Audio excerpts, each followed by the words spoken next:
The murder of Sherry Mallory. Although this is our fourth case, we had to place it first. Why? Because it is more than a murder. It is a story of betrayal, suspicion, and a family split in two. Sherry Mallory, a 34-year-old Navy air traffic controller, vanished during a family sleepover, and the killing that followed still haunts Florida decades later.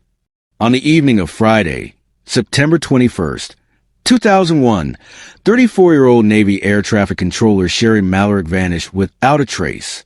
The Mallory household in Cantonment, Florida, was unusually lively that night. Sherry and her husband Greg, both serving in the Navy, were hosting a large sleepover. The blended family of 5 children, along with their cousins, filled the home with noise, games, and laughter. According to Sherry's son Jacob, it was a fun but chaotic environment. The children were eating pizza, playing video games, and running through the house.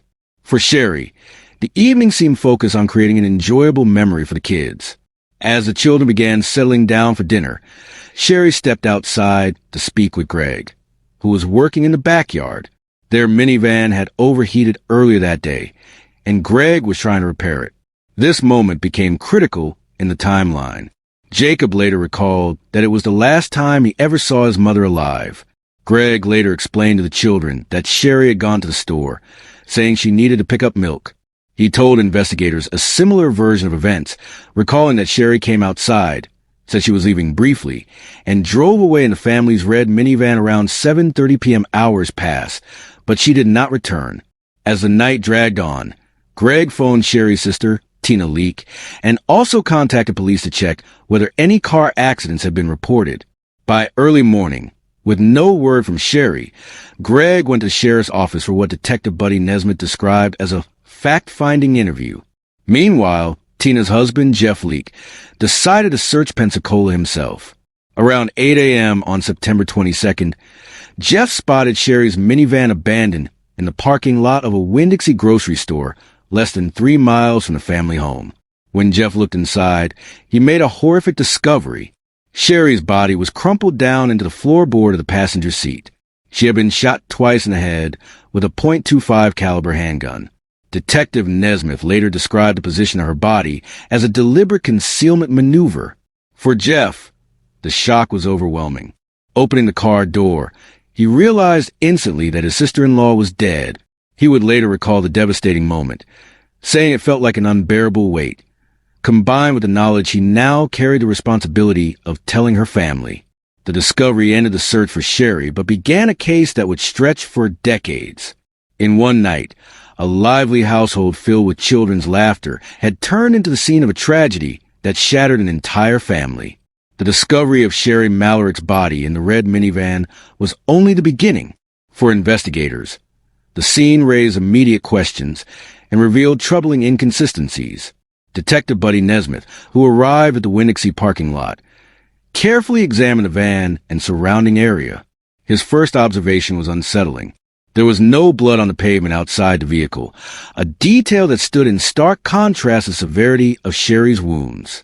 She had been shot twice in the head, and yet the ground showed no signs of blood loss. Nesmith quickly concluded that the van was not the original crime scene. The evidence suggested that Sherry had been killed elsewhere before a body was placed in the vehicle. Inside the minivan, investigators noted additional details. A children's Bible lay on the floor, its pages marked with blood splatter. The van itself was parked unusually far to the back of the lot, despite the grocery store not being busy that night. It appeared deliberate, as if someone wanted the vehicle out of immediate sight. These elements painted a picture of staging, raising concerns about who had driven the van to that location. Other inconsistencies soon emerged. Only one shell casing was found, lodged within Sherry's clothes, along with fragment. Several personal items were missing, including her rings and a CB radio normally kept inside the vehicle. The omission suggested either theft or a calculated effort to remove incriminating evidence. Investigators turned their attention to Greg Mallory's account of the night. He insisted Sherry had left to buy milk. However, a search of the family home revealed her purse tucked away in a bedroom drawer. Inside were her driver's license and credit cards. Detective Nesmith later remarked on the improbability of this, noting that it was highly unusual for a woman to leave the house to shop without her purse or wallet. The discovery contradicted Greg's statement and raised suspicion. Jacob Malarick, only 11 years old at the time, also found the story difficult to believe. He described his mother as organized and attentive. For him, it made little sense that she would fail to prepare properly for the cousin's sleepover, particularly by ensuring there was milk in the house. Jacob's early doubts became one of many signs that Greg's version of events did not align with reality. As investigators dug deeper, they uncovered another dimension to the family's troubles. Greg was involved in an extramarital affair with Jennifer Spahn, a single mother who worked with him and occasionally babysat the children. Sherry's sister, Tina Leak, revealed that Sherry had confided in her about the discovery. Sherry had returned from a deployment in Greece to find her youngest daughter speaking of Daddy, loving Jennifer instead of her. Though devastated, Sherry had resolved to forgive Greg and preserve the family unit. Tina recalled that Sherry wanted to keep the revelation private, but felt compelled to disclose it after her sister's death. Spahn admitted to investigators that she had been romantically involved with Greg, but she denied any role in Sherry's death.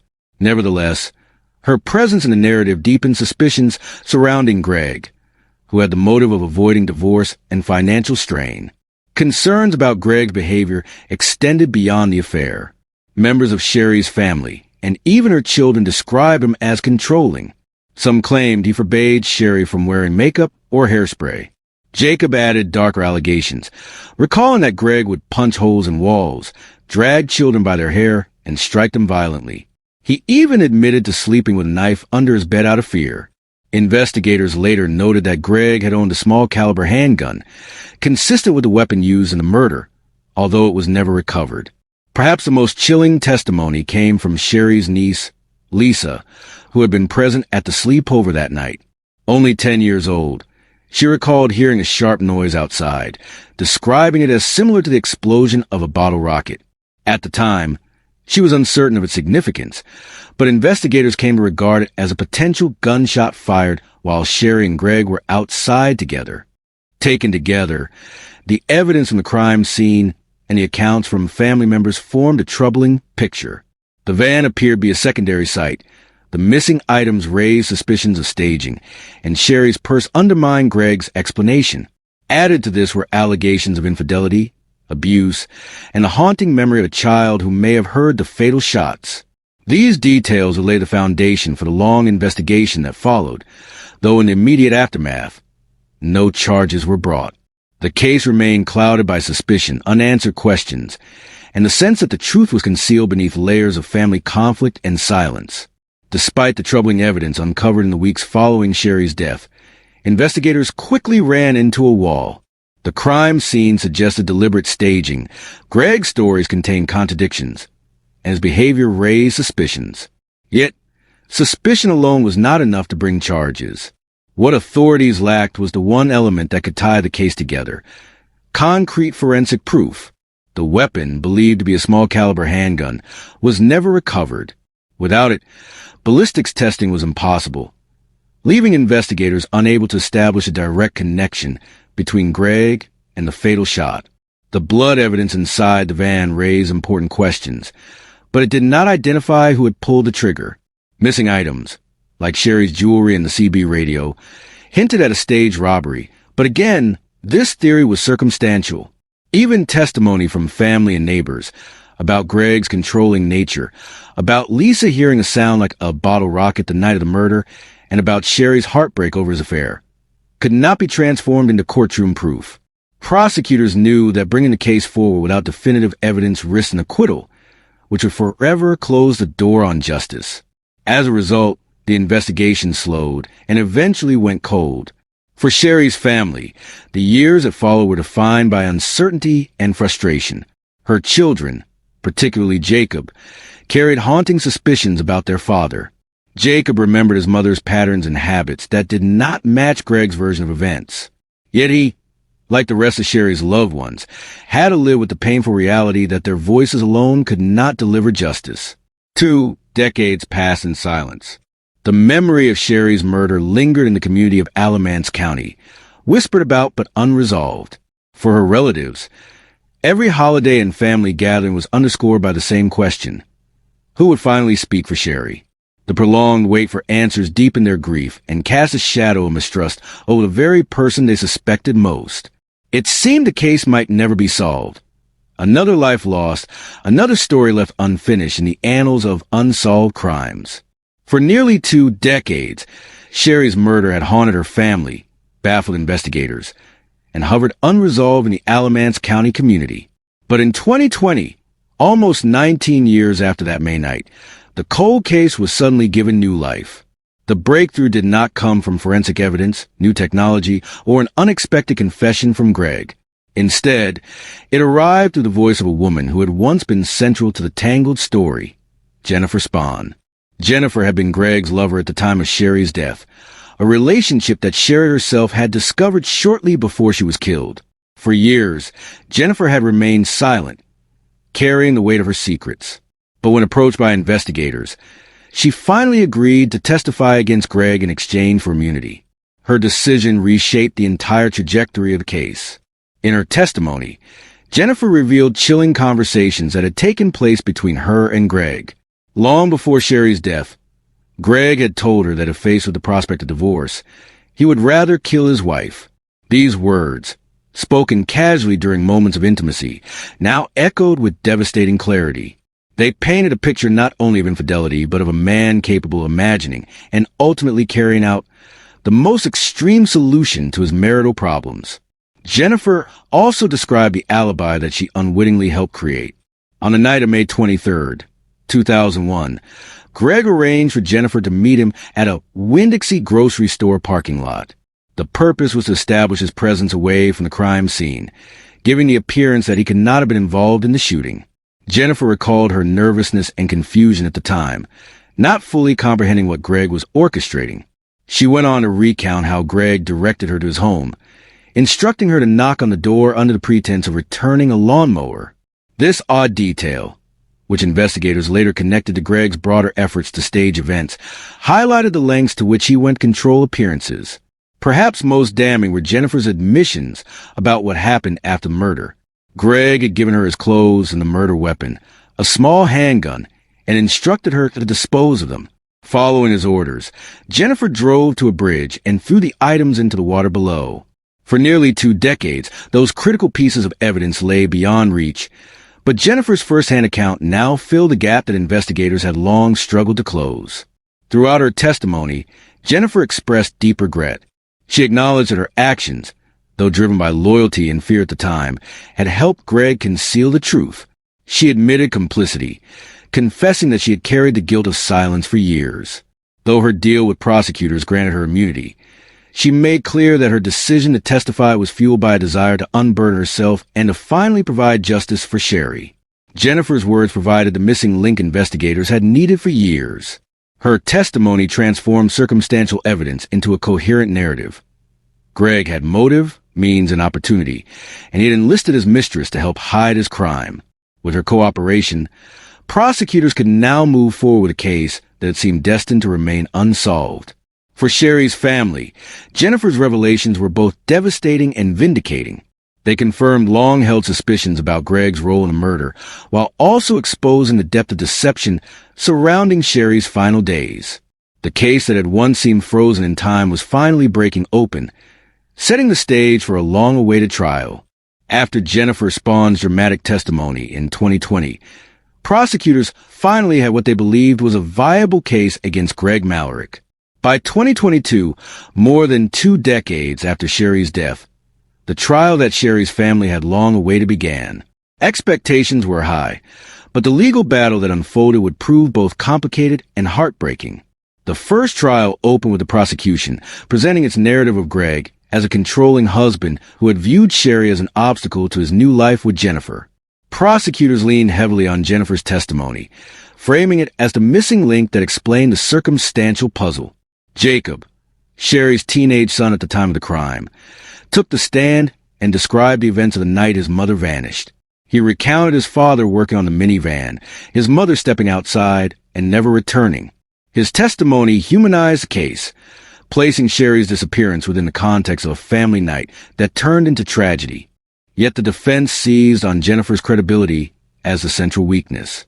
They emphasized her immunity deal, suggesting she had every reason to shift blame away from herself. Defense attorneys argued that Jennifer, not Greg, had both the motive and opportunity. They pointed out her involvement in disposing of evidence, framing it not as the act of manipulated mistress, but of someone directly responsible for Sherry's death. They painted Greg as a flawed but grieving husband, betrayed by his mistress and unfairly accused. The jury deliberated for days, but ultimately could not reach a unanimous verdict. The trial ended in a hung jury, a frustrating outcome for Sherry's family and prosecutors who had hoped for closure. In 2023, the state retried Greg, determined to secure a conviction. Once again, Jennifer took the stand, reiterating her account of Greg's admissions and her role in disposing of his belongings. Once again, Jacob testified for prosecution, stressing his skepticism about his father's story and his memories of his mother's habits. This time, however, the defense bolstered its case with testimony from Tara, Greg's daughter. She testified for the defense, providing a perspective that countered Jacob's narrative. Her words suggested loyalty to her father and cast doubt on the prosecution's version of events. The defense again highlighted the absence of physical evidence. No murder weapon, no forensic proof tying Greg directly to the crime scene, no recovered clothing. Throughout the second trial, the courtroom atmosphere reflected the central tension between circumstantial evidence and reasonable doubt. Prosecutors insisted that the testimony of Jennifer, combined with Greg's alleged controlling behavior, established a clear motive and method. The defense countered that the entire case rested on the word of a woman who admitted destroying evidence and who had everything to gain by pointing the finger elsewhere. When the jury returned with a verdict in 2023, the result stunned many. Greg Mallory was acquitted of all charges. After more than 20 years, 2 trials, and countless hours of investigative work, the case ended without a conviction. For Sherry's family, the acquittal was devastating. They had endured decades of waiting, hoping, and reliving painful memories, only to see the man they believed responsible walk free. For the defense, the verdict validated their argument that suspicion, no matter how strong, could not substitute for hard evidence. The 2 trials underscored the complexities of the case. Jennifer Spahn's testimony provided powerful allegations, but also created reasonable doubt. Jacob and Tara's opposing testimonies revealed the divided loyalties within the family. And ultimately, the absence of physical evidence proved insurmountable for prosecutors. The acquittal left lingering questions, unresolved grief, and a chilling reminder how difficult it can be to secure justice in cases built primarily on circumstantial evidence. The conclusion of Greg Mallory's 2 trials did not bring peace to the family he and Sherry had built. Instead, the acquittal deepened already raw wounds, leaving a household split by irreconcilable beliefs. At the center of this divide were Jacob and Tara, Sherry's children, whose memories of the past and perspectives on their father stood in painful opposition. For Jacob, the verdict was devastating. From his teenage years, he had carried suspicions about his father's role in Sherry's death. He remembered the inconsistencies in Greg's story and the quiet tension that had surrounded their home. After listening to Jennifer Spahn's testimony, he felt his long-held doubts confirmed. The acquittal in his eyes was not a vindication of Greg, but a failure of the legal system. Jacob expressed his anger publicly and privately, stating that it was difficult to watch his father walk free when evidence, though circumstantial, seemed overwhelming. His grief was intensified by the fact that Sherry's voice could no longer be heard, and he saw himself as one of the few who could speak for her. In contrast, Tara stood firmly by her father's side. Having been younger at the time of Sherry's death, her memories were different, shaped more by Greg's presence in her life than by the events of that night. She testified at his trial about growing up with him, painting a portrait of a father who cared for her and provided stability. To Tara, the accusations against Greg felt like an attack on the only parent she had left. She voiced discomfort with the family's continued focus on Sherry's death, believing it overshadowed the years of life she had shared with her father. Her loyalty was unwavering, and in court, she made clear that her truth was not aligned with Jacob's. The divergence between Jacob and Tara was encapsulated in their own words. Jacob described the difficulty of watching a sibling defend the man he believed had destroyed their mother. He admitted that in some ways he understood Tara's loyalty, noting that when you only have one parent left, You protect the only parent you have. Yet, he could not reconcile her testimony with the pain he felt. For him, her defense of Greg amounted to denial of Sherry's suffering. Tara, on the other hand, stood by her conviction. She emphasized that her testimony reflected her own lived experience and her own truth. She acknowledged the divisions within the family, but insisted she could not testify to something she did not believe. For her, the years of support and love she associated with Greg outweighed the allegations. This divide rippled outward to the extended family. Lisa Leak, Sherry's sister, felt a profound sense of betrayal after Tara's testimony. Lisa had fought for years to keep Sherry's memory alive, pressing for justice long after others had lost hope. To see her niece stand in defense of Greg was, for her, a wound layered on top of decades of grief. She expressed disappointment and sorrow, feeling that Tara's stance undermined pursuit of accountability for Sherry's death. Instead of binding the family together, the trial fractured them irreparably. Jacob and Tara became estranged, separated not only by their testimonies, but by the very different ways they processed loss and loyalty. Family gatherings became impossible, conversations cut short by unhealed anger, and the gulf between siblings widened with each passing year. What might have been an opportunity for closure left only deeper divisions. The case that had lingered unresolved for decades ended not with justice or reconciliation, but with a family torn apart. The acquittal closed the courtroom chapter, but it left open wounds in the private lives of those closest to Sherry. In place of unity, the Malaricks faced a future defined by silence, resentment, and the absence of resolution. The murder of Sherry Malarick and the decades of investigations, trials, and painful testimony left behind a legacy that extends far beyond the courtroom. At its core, the case illustrates the immense difficulty of prosecuting crimes built primarily on circumstantial evidence. Despite the troubling details investigators uncovered, the absence of a murder weapon, definitive forensic proof, or physical links to Greg Malarick ultimately proved decisive. Without those anchors, prosecutors were forced to rely on testimony delivered nearly 20 years after the crime, testimony that jurors struggled to weigh with confidence. The reliance on Jennifer Spahn's account underscored this challenge. Her admissions provided the missing narrative thread, yet her credibility was relentlessly questioned. As a participant in concealment of evidence, her testimony carried the weight of complicity. Defense attorneys seized on this vulnerability, and it became a reminder how fragile cases can be when dependent on the recollections of witnesses whose motivations and choices are complex. For Sherry's family, the acquittal meant not closure, but a continuation of pain. The trial's outcome left them without accountability, forcing them to live with the unresolved questions that had haunted them since 2001. Instead of resolution, the process fractured them further. The deep divide between Jacob and Tara epitomized the lasting human cost of the case, showing how the pursuit of justice can sometimes deepen wounds rather than heal them. The Malarick case is remembered not only for its legal intricacies, but for the lasting scars it left behind. It highlights how the justice system, constrained by the standard of proof, can leave families caught in limbo. Sherry's death remains a tragedy defined as much by what could not be proven as by what was endured. Its lingering impact is a reminder that some wounds never truly close. Michael Cochran was a 38-year-old father and husband living in Beckley, West Virginia. He shared his life with his wife, Natalie Cochran, and their 2 young children. Together, the couple was regarded as active and respected members of their close-knit community. The Cochrans co-owned a local business, which neighbors initially viewed as a legitimate and thriving venture. Friends and residents described the couple as dependable, hardworking, and generous, often going out of their way to help others. Their home was situated in a neighborhood where trust and familiarity ran deep, and families frequently relied on one another for support.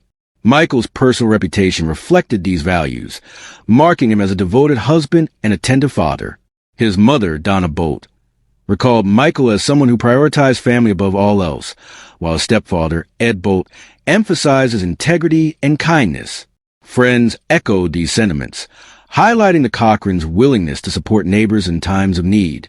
Within the community, they were considered pillars, embodying both stability and approachability, qualities that made Michael's sudden death all the more shocking. Beyond his family and social circle, Michael maintained a presence in local business activities, lending credibility and visibility to the couple's endeavors. Despite this outward appearance of normalcy, there were underlying issues tied to Natalie Cochran's financial dealings, which at the time remained hidden from both the family and the community. This contrast between public perception and private reality would later become central to the investigation into Michael's death. Understanding Michael's life, his role in the community, and the trust he inspired sets the stage for examining the events leading to his sudden death and the betrayal that would ultimately follow, highlighting profound impact on those closest to him. On February 6, 2019, Michael Cochran suddenly became unresponsive in his home in Daniels, West Virginia. At the time, he showed no prior history of diabetes or other medical conditions that could explain a rapid decline in his health. Concerned family members and friends were present as emergency services were called to the scene. Upon arrival, paramedics found Michael in a critical state. Hospital records later revealed that his blood sugar had dropped to 21 milligrams per deciliter, an alarmingly low level for a healthy adult, while potassium levels were also dangerously low. Despite these critical readings, no test for insulin was initially conducted, leaving a key detail of his condition unexamined. Friends and relatives observed the unfolding events, noting his collapse and subsequent hospitalization, yet none reported witnessing any injections or interventions that could account for the sudden hypoglycemia. Michael was admitted to the hospital and placed on life support. After several hours, he was removed from the ventilator and transitioned to hospice care, where he was pronounced dead shortly thereafter. The death certificate listed his cause of death as natural, reflecting the initial perception of his passing as a medical event rather than a potential crime. At the time, the circumstances surrounding his sudden decline did not raise immediate suspicions of foul play. This series of events illustrates both the rapid progression of Michael's medical crisis and the absence of key diagnostic steps, which later became central to the investigation.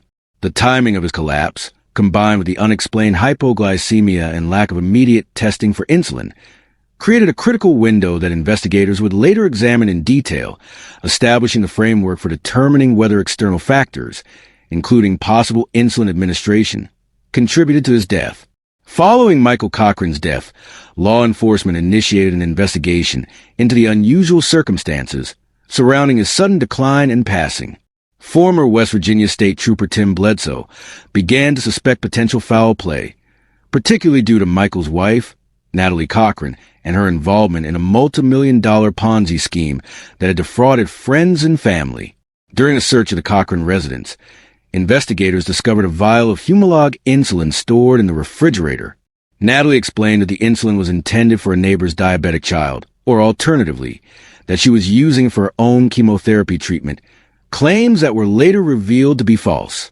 Friends of the family contradicted Natalie's explanations, further undermining her credibility and raising suspicions about her role in Michael's death. Investigators also identified several inconsistencies in the timeline, including the timing of Natalie's request for the insulin, Michael's critically low blood sugar, and the fact that he had no history of diabetes or related medical conditions. Emergency room records confirmed the severity of Michael's hypoglycemia, but no tests for insulin were conducted when he was admitted, leaving a gap in the initial medical evaluation. These factors, combined with the inconsistencies in Natalie's statements and the presence of insulin in the home, prompted authorities to consider the possibility that the insulin vial may have played a central role in the fatal episode. The investigation began to focus on uncovering the sequence of events that could explain Michael's sudden medical crisis, while examining the potential motivations and actions of Natalie Cochran. This section underscores the emerging questions surrounding her behavior, the suspicious medical findings, and the growing belief among investigators that what initially appeared to be a tragic medical event may, in fact, have involved deliberate intervention, setting the stage for the subsequent forensic analysis and legal proceedings that would define the case. Medical and forensic experts played a pivotal role in uncovering the circumstances surrounding Michael Cochran's death. Dr. Paul Uribe, a former military pathologist who experienced in insulin-related fatalities, explained that insulin is a drug that is notoriously difficult to detect post-mortem, making investigations challenging when foul play is not initially suspected. He emphasized that cases involving insulin often go unnoticed unless investigators are prompted to specifically test for its presence. In Michael's situation, the initial hospital evaluation did not include an insulin test, leaving a critical gap in the medical record. Dr. Diane Krieger, an endocrinologist, testified at trial that Michael's blood glucose levels, which had plummeted to 21 milligrams per deciliter, combined with his dangerously low potassium levels, strongly suggested the administration of high-dose insulin. She systematically ruled out other potential causes of hypoglycemia, including diabetes, liver or kidney failure, severe systemic infection, malnutrition, excessive alcohol consumption, the influence of other medications, end-stage cancer, and pancreatic tumors. Her testimony underscored that none of these explanations accounted for Michael's rapid deterioration or the combination of lab results observed. While direct evidence of insulin administration was lacking, there were no DNA traces, fingerprints on the vial, or eyewitness reports of injections. The experts explained that the clinical data, circumstantial details, and timeline of events collectively indicated that insulin was the only credible explanation for Michael's death. Hospital records, emergency room findings, and post-mortem analysis were carefully interpreted to reconstruct the sequence of events leading to his fatal hypoglycemia. The expert testimony provided a medical foundation for classifying Michael's death as a homicide, demonstrating how specialized knowledge and forensic investigation were essential to identifying the role of insulin. This analysis established a scientific basis that would support prosecutors in linking Natalie Cochran to the administration of the fatal dose and forming the central argument in the case. Proving that Michael Cochran's death was a homicide presented significant legal challenges from the outset.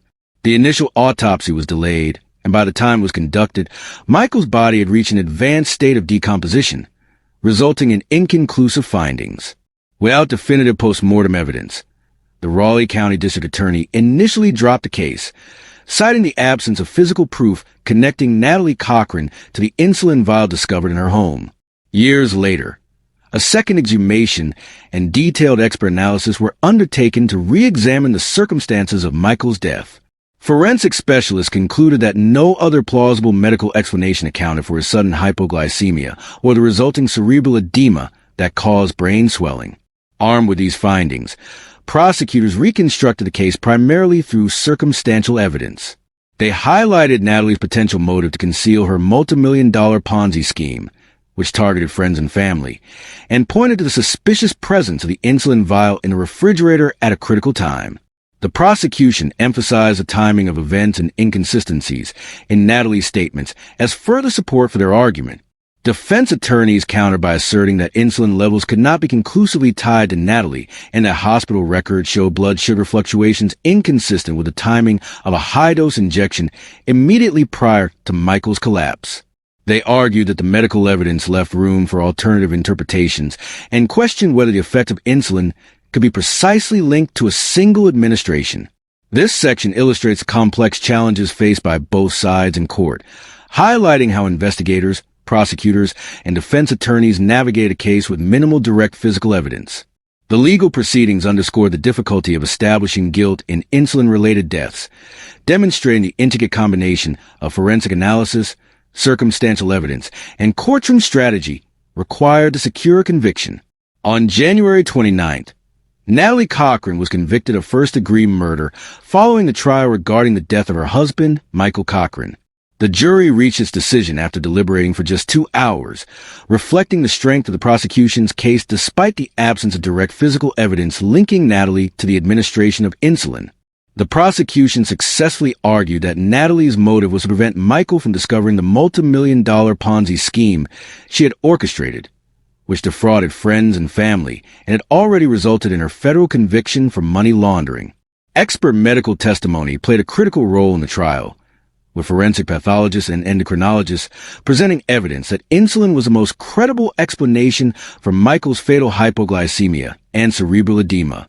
The court accepted this testimony, recognizing that while no witness observed the injection and no DNA or fingerprints were recovered from the insulin vial, the combination of clinical data, hospital records, and circumstantial details established a compelling narrative of deliberate action.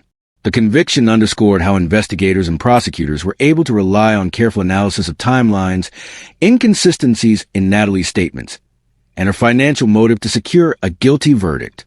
Natalie was sentenced to life in prison without the possibility of parole, reflecting the severity of the crime and the court's acknowledgement of the premeditated nature of the act.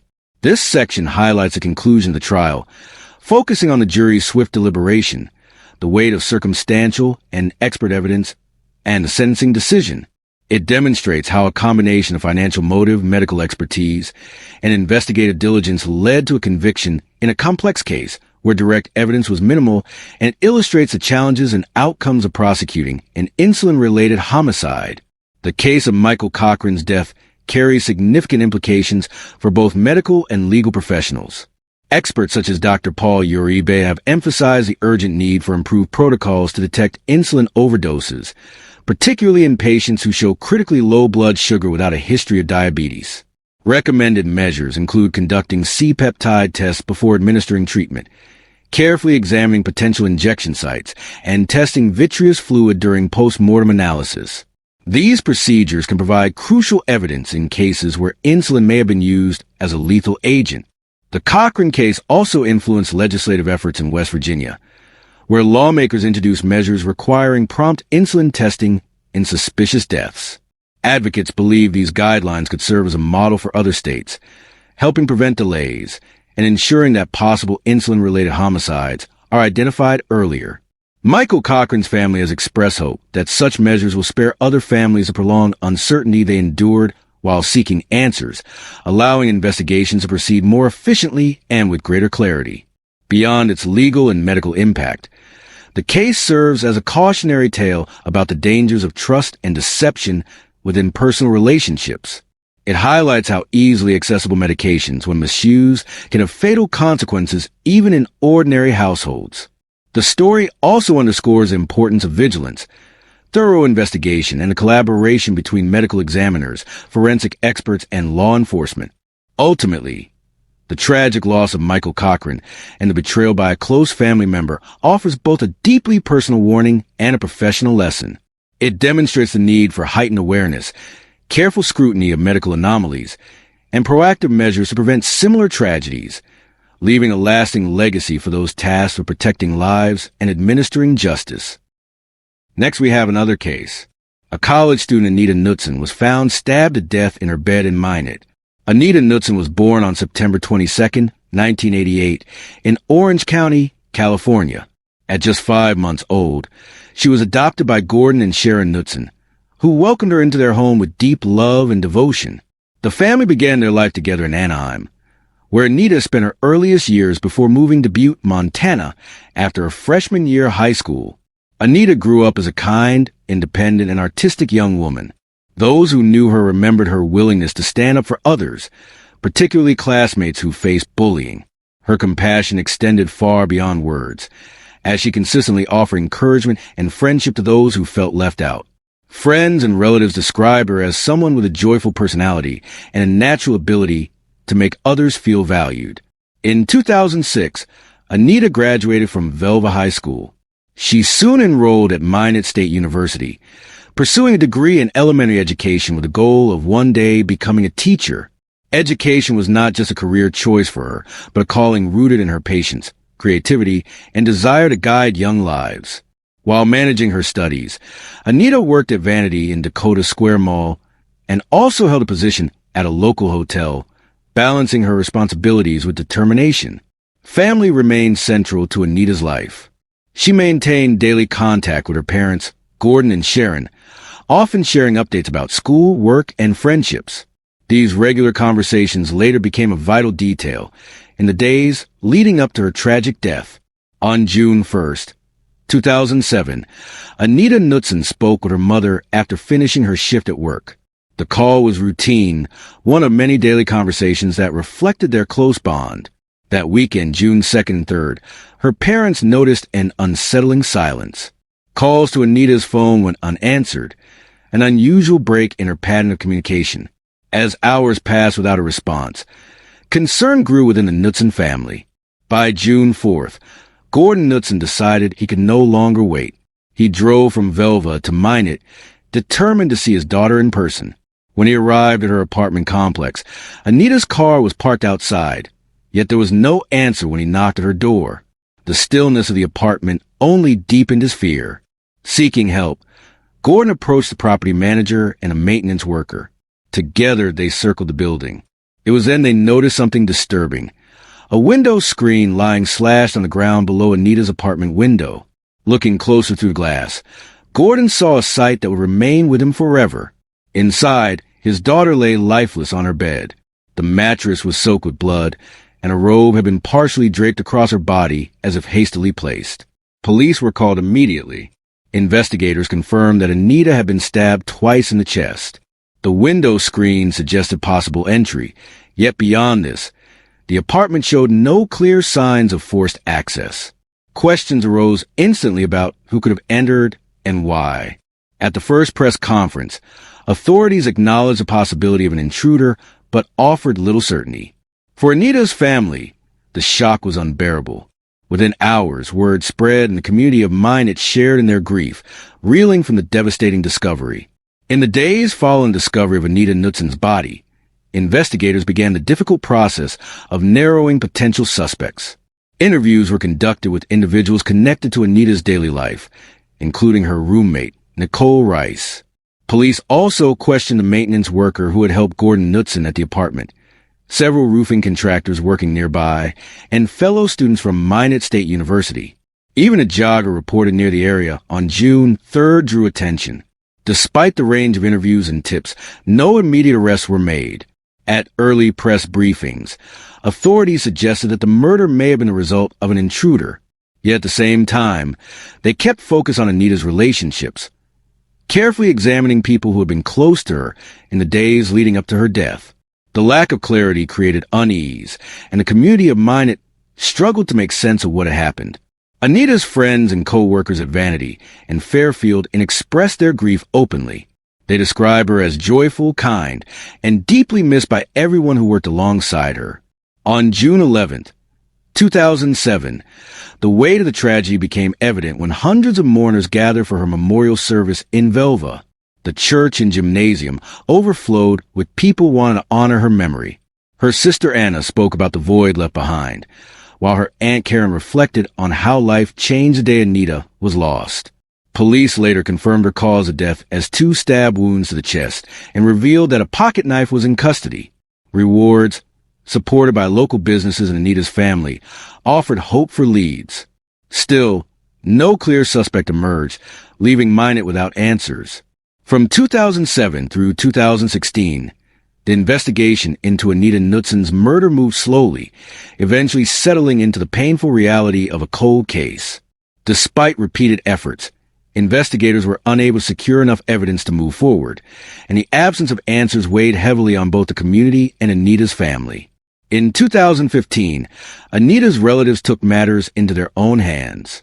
They personally delivered a petition to law enforcement, signed by more than 1,000 people, urging authorities to renew attention on the case. Their plea included a request to involve national programs, such as Cold Justice, which had helped revive other long unsolved investigations. By 2016, advances in forensic technology offered potential breakthrough. DNA testing was conducted on the murder weapon, and while the results excluded all tested male profiles, they did not exclude Anita's roommate, Nicole Rice. Even so, investigators described the findings as inconclusive, leaving the case without definitive direction. During these years, rumors spread widely. Some suggested that serial killer Michael Gargiulo, active during the same era, might have been connected. However, no evidence ever supported these claims, and investigators dismissed them as speculation. Detectives, such as Dave Goodman, often spoke about the frustration the case brought to the department. He described it as one that haunted them daily, a reminder of a life lost without justice served. Still, Anita's family and friends refused to let her memory fade. Through vigils, ribbons, and petitions, they kept attention on her story, determined that her case would not be forgotten. More than a decade after Anita Knutson's death, renewed determination emerged within the Minot Police Department. In 2018, detectives, including Macaulay Talbot, began re-examining the evidence. Their review sought to apply modern investigative methods to a case that had frustrated earlier teams.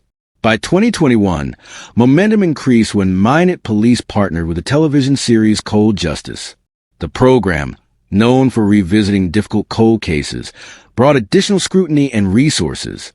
Working together, investigators took a closer look at Anita's roommate, Nicole Rice. Her earlier statements were found to contain inconsistencies, and further attention was given to account from friends and an ex-boyfriend who claimed Rice had made drunken confessions years earlier, admitting responsibility for the crime. On March 16, 2022, nearly 15 years after Anita's murder, police acted on the renewed findings. Nicole Rice, then living in Minot and employed at the Air Force Base, was arrested and charged with Class AA felony murder. The announcement offered a long-awaited sense of progress, and authorities credited the collaboration with Cold Justice as a key factor in reaching this point. Rice, however, quickly entered a plea of not guilty. Her defense team challenged the state's reliance on confessions made under intoxication and emphasized that disputes between roommates were not evidence of murder. Despite the charges, Rice was able to post bond and remain free while awaiting trial. In the years that followed, legal proceedings moved slowly. Delays arose from pretrial motions, requests to change venue, and the withdrawal of attorneys. Each postponement extended the wait for resolution, leaving Anita's family and the Minot community suspended between hope and uncertainty. On March 18, 2025, nearly 18 years after the murder of Anita Knutson, the long-awaited trial of Nicole Rice began in Grand Forks. The proceedings drew significant attention, both from the local community and beyond, as people sought answers in a case that had remained unresolved for so long. The prosecution presented Rice as a volatile roommate whose frustrations could escalate into violence. They argued that Anita's murder resulted from a heated dispute, pointing to the strained relationship between the two young women. Testimony described disagreements over seemingly small issues, including alarm clocks and even a pet fish, as examples of recurring tension. Prosecutors introduced witnesses who recalled Rice making drunken admissions in 2008, allegedly confessing that she had stabbed Anita. These accounts, coupled with descriptions of Rice's temper, were used to construct a portrait of a roommate capable of sudden rage. The defense challenged this narrative at every step. They emphasized that no physical evidence directly connected Rice to the crime scene. The lack of DNA or fingerprints left investigators unable to prove her presence during the murder. Defense attorneys argued that the supposed confessions were unreliable, made while intoxicated and remembered years later. They highlighted the absence of a clear motive, questioning why Rice would kill her roommate without a compelling reason. The credibility of the state's witnesses was also placed under scrutiny. Throughout the trial, Anita's family sat through emotional testimony, forced to relive painful memories of her loss. For them, the courtroom represented both a search for justice and a confrontation with lingering grief. Jury deliberations lasted less than 6 hours over 2 days. On March 26, 2025, the verdict was delivered.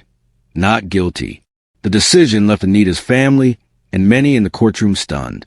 When the verdict was read, Nicole Rice broke down in tears, clinging to her family as her attorneys celebrated a hard-fought victory. Later, her defense team issued a statement apologizing for their emotional reactions in court, insisting they had never meant to show disrespect toward Anita Knutson's loved ones. Rice soon returned home to her husband, Dallas, who had stood by her side during the long and painful trial. For Anita's family, however, the outcome was devastating. Her sister Anna openly voiced her heartbreak, reminding the public that a not guilty verdict is not the same as innocence. She vowed to continue speaking her sister's name and protecting her memory. In Minot, the case continues to cast a shadow. Ribbons tied to trees and faded photographs near the old apartment remain as quiet reminders of a life cut short. Though the legal chapter has closed, unanswered questions still linger. For Anita's family and friends, true justice lies not in a verdict, but in keeping her spirit alive.